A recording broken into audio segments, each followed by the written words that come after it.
Welcome to Jesus news तक में आप सभी का बहुत बहुत मैं स्वागत करता हूं। आज उसी मुद्दे पर फिर मैं बात करने वाला हूं, जो कि एक महिला ने एक पास्टर को थप्पड़ मारा था और उस पर पुलिस कार्रवाई क्या हुई थी।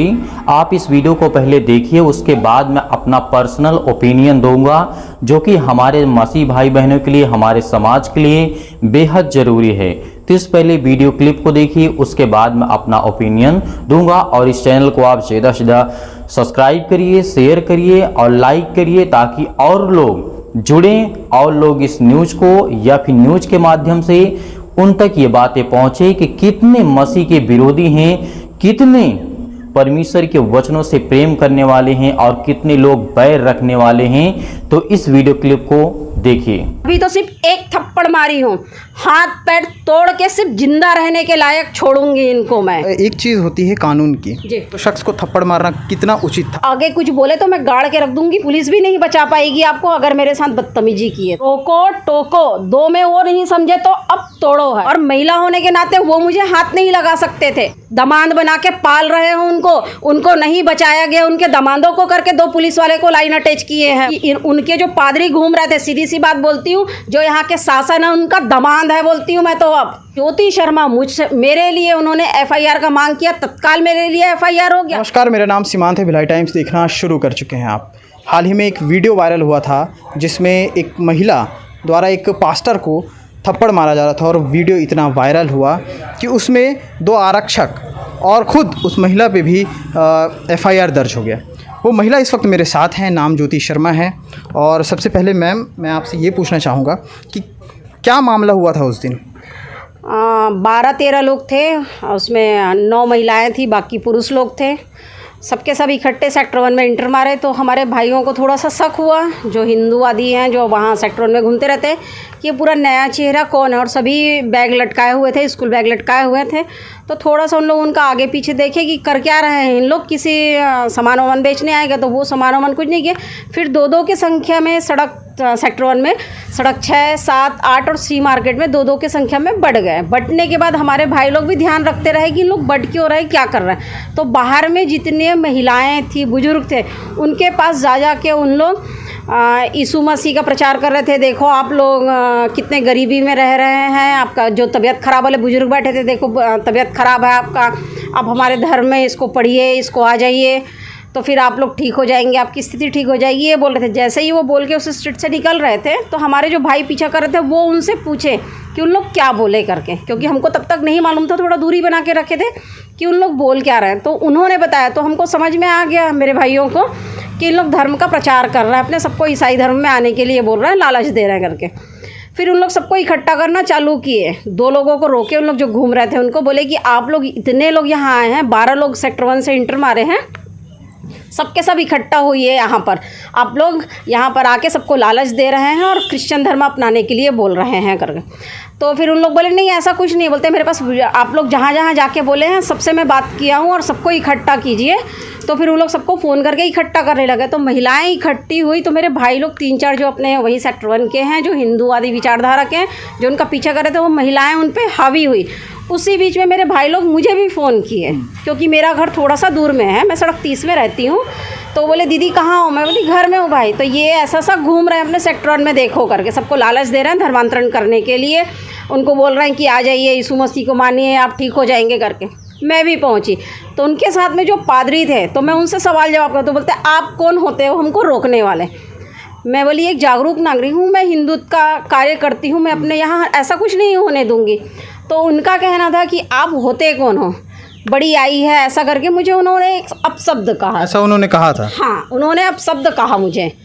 तब तक पूरी भीड़ इकट्ठी हो गई थी, किसी ने हमारा बहस होते फिर देखा, तो वहीं पर के किसी ने पुलिस को भी बुलाया, पुलिस भी आ गई थी। जब उन्होंने अपशब्द कहा मुझे, तो मैंने एक थप्पड़ उनको मारा। तो उन्होंने बेशरम टाइप के और कहा, और कुछ कर सकती हो? वो दांत दिखा के मुझे ऐसा बोले, मतलब सीधी सी बात है, मुझे और वो चिढ़ाने लग गए, और कुछ कर सकती हो क्या कि मैं कुछ करूं? तब मैंने उनका गला पकड़ा।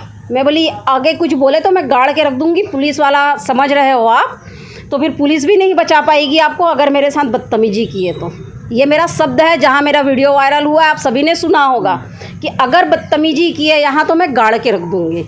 और ये मैं बिल्कुल खुले तौर से कहती हूँ कि अगर कहीं भी मुझे ये लोग मिलते हैं धर्मांतरण करवाते हुए, लालच देते हुए, तो अभी तो सिर्फ एक थप्पड़ मारी हूँ, हाथ पैर तोड़ के सिर्फ जिंदा रहने के लायक छोड़ूंगी इनको। मैं बिल्कुल दृढ़ संकल्प लेके निकली हुई हूँ।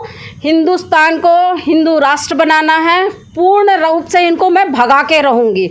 इसके पहले भी हमको 5 जगह ये लोग मिले हैं, 6 जगह टोली टोली में मिलते थे, उनको हम लोग समझा के जाने के लिए दिए हैं। तो हमारा तो अभी एक ही नारा चला है, रोको टोको, 2 में वो नहीं समझे तो अब तोड़ो है। तो मैं तोड़ना चालू की हूँ। जितने हिंदू भाई हैं जो विचारधारा के हैं, बहन लोग हैं, सभी अब इनको तोड़ना चालू करेंगे। जिस तरह जिक्र बार बार हो रहा है कथित धर्मांतरण का, कई सारे जिक्र हो रहे हैं, क्या सही है क्या गलत है, ये तो लोग अपने अंतःपटल पे इसको देखेंगे। लेकिन एक चीज़ होती है कानून की। जी। इसमें पुलिस वाले वहाँ पर थे, उसके बावजूद भी उस शख्स को थप्पड़ मारना कितना उचित था आपके हिसाब से? सुनिए, पुलिस वाले वहाँ थे, पुलिस वाले को तो नहीं मालूम था कि वो आदमी मुझसे गलत व्यवहार करेंगे या मैं उनको थप्पड़ मारने वाली हूँ, ऐसा कुछ वहाँ पर था नहीं। वो तो मुझे बोले तो पुलिस वाले तो मुझसे दूर में थे और महिला होने के नाते वो मुझे हाथ नहीं लगा सकते थे और उनको भी नहीं मालूम था कि ये थप्पड़ मारने वाली है। तो जो पुलिस के ऊपर में जो कार्रवाई किया गया है वो सरासर गलत है, ऊपर से दबाव में। उनका कहना ये है कि उनके जो पादरी घूम रहे थे, सीधी सी बात बोलती हूँ, जो यहाँ के शासन है उनका दमाद है बोलती हूँ मैं, तो अब दमाद बना के पाल रहे हैं उनको नहीं बचाया गया, उनके दमादों को करके 2 पुलिस वाले को लाइन अटैच किए हैं। वो सीधा यही बोल रही हूँ मैं। पूरा मामला आप बोल रही हैं कि जो पुलिस का इसमें कहीं कोई गलती नहीं है, दबाव पे आप बोल रही हैं। बिल्कुल दबाव में, ऊपर से प्रशासन से इनको दबाव दिया गया है कि पुलिस वालों को हटाया जाए। क्या गलती थी पुलिस वालों की, मैं ये पूछना चाह रही हूँ। वहाँ पर उनको थोड़ी मालूम था कि वो आदमी मुझसे अभद्रता करेंगे और मैं उनको मारूंगी। वो तो तुरंत में हुआ, सभी देख रहे हैं, तो पुलिस वाले उनको कैसे बचाते। ऊपर से इनको बोला गया है जो 2 पुलिस वाले दिख रहे हैं उनको सस्पेंड किया जाए, लाइन अटैच किया जाए। तो आप कह रहे हैं इंस्टेंट जो वाकया हुआ वो सारा चीज़ ऐसा हुआ। इसमें ये एक चीज़ है कि आज आप लोग थाने का घेराव करने पहुंचे थे, रैली निकली BSNL चौक से और बेरोजगार चौक तक पहुंची, वहां पे बैरिकेड लगाया और रोका गया। और उन तमाम के दरमियान एडिशनल SP संजय ध्रुव से जो बातचीत हुई उसको लेकर के आपने उसको लेकर के बताइए कुछ कि क्या उन्होंने कहा है? हाँ, सर ने कहा है, हमने तो सबसे पहले यही क्वेश्चन किया कि हम परसों जब उनके लिए FIR के हमने दिया है आवेदन कि इन सब पे FIR नामजद दिए हैं, किया जाए, नहीं किए। आप उन लोग आके FIR के लिए, ज्योति शर्मा मुझसे, मेरे लिए उन्होंने FIR का मांग किया, तत्काल मेरे लिए FIR हो गया, कोई जांच नहीं। आज हम उनसे मांग किए हैं तो बोलते हैं ठीक है हम 7 दिन में करेंगे, हम जांच करेंगे। तो हम यही पूछना चाह रहे हैं उनसे, उनके लिए हर समय जांच होता है, हमारे लिए तत्काल कार्रवाई होती है। रायपुर में भी मेरे भाइयों पे तत्काल कार्रवाई हुई है, उनके लिए 2-2, 3-3 महीना जांच होता है। डेरा बस्ती का मामला ले लीजिए, मोहन नगर का ले लीजिए, देव बलौदा का ले लीजिए, जामुल का ले लीजिए, 2 महीने के अंदर का है, जहां मैं ही उपस्थित थी सभी जगह। तो यहाँ सिर्फ जांच ही चलता है उनके लिए, और हमारे भाई और बहनों पे हमेशा कार्रवाई तत्काल में होता है।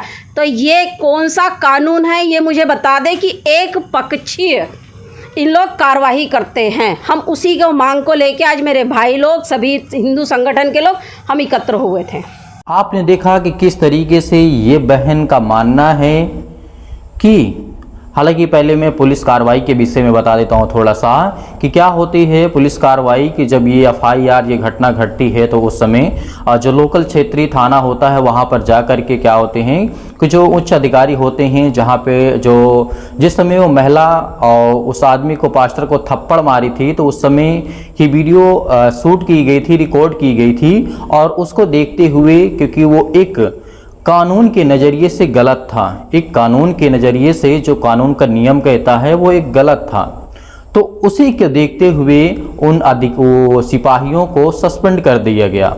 यहाँ तक जब उन दोनों को सस्पेंड कर दिया गया तो FIR इधर से की गई थी, पास्टर की तरफ से, इधर के संगठन के लोग थे और इस महिला के संगठन के लोग थे।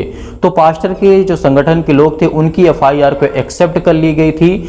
अब इस महिला की FIR को एक्सेप्ट क्यों नहीं की गई थी?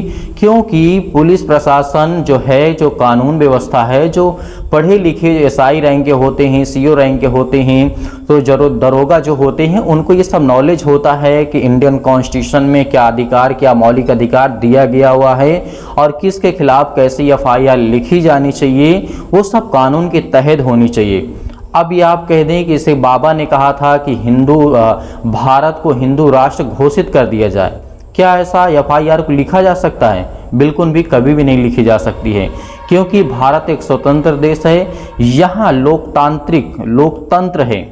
यहाँ पर जिस तरीके से घटना महिला के साथ घटी, क्योंकि इसका महिला की सोच यही है कि मेरी एफआईआर को 6 से 7 दिन बाद लिखने के लिए बोल रहे हैं या एक्सेप्ट करने के लिए बोल रहे हैं, क्योंकि इस गैर कानूनी तरीके से यदि काम को कर रही हैं तो कौन एफआईआर लिखेगा।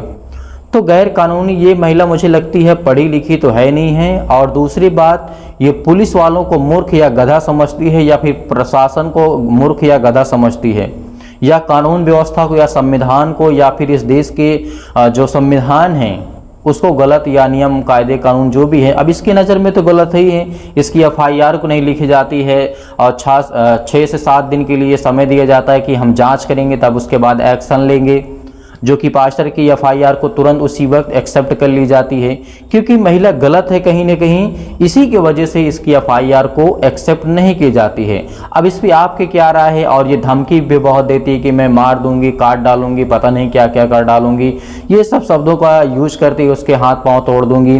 तो मुझे नहीं लगता कि इसकी बातों में कोई दम है, ना उस बाबा की बातों में कोई दम था, क्योंकि 2 तारीख आने वाली है और बहुत जल्द मतलब कल ही आ जाएगी। आज मैं 1 अक्टूबर को इस वीडियो को अपलोड कर रहा हूं, तो आप देखिएगा कि 2 अक्टूबर को क्या होता है। जो कि वीडियो अभी तक नहीं देखें तो आप वीडियो के नीचे आपको लिंक मिलेगी, आप जा करके क्लिक करके उसको देख लीजिएगा, आपको बहुत कुछ जानकारी से मिल जाएगी। God bless you all of you, thank you.